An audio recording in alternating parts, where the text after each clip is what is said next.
Big boss హౌస్‌లో ఇప్పటికే 8 మంది కంటెస్టెంట్స్ నామినేట్ అవుతూ వచ్చేసారు. ఇక నామినేషన్ పూర్తయిపోయిన తర్వాత నైనిక నిఖిల్ దగ్గరికి వెళ్తుంది. ఇక్కడ సోనియా ఏంటి ఇలా మాట్లాడింది? టాపిక్ డైవర్ట్ అవుతుంది కదా నిఖిల్, నువ్వేనా ఆపాల్సింది అంటూ విష్ణుప్రియ పైన సోనియా మాట్లాడిన మాటలపై నైనిక అయితే రియాక్ట్ అవుతూ ఎమోషనల్ అవుతూ కనిపించేసింది నిఖిల్ దగ్గర.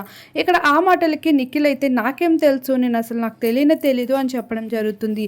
కానీ నిఖిల్‌కి సోనియా ఆల్రెడీ ఈ విషయం పైన డిస్కస్ చేస్తుంది. నామినేషన్‌లో ఇలా మాట్లాడాలనుకుంటున్నట్లు, తను ఈ విషయంపై కోపంగా ఉన్నట్లు.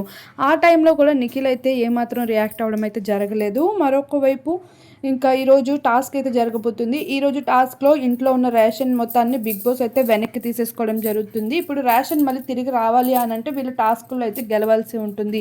ఇలా బిగ్ బాస్ అయితే రేషన్ మేనేజ్మెంట్ టాస్క్ అయితే ఇచ్చేస్తున్నాడు. ఒక టాస్క్ ఆడినందుకే హౌస్‌లో ఇన్ని గొడవలు వచ్చేస్తాయి. మరి ఇప్పుడు ఇంకెన్ని గొడవలు అవుతాయి అనేది చూడాల్సి ఉంది.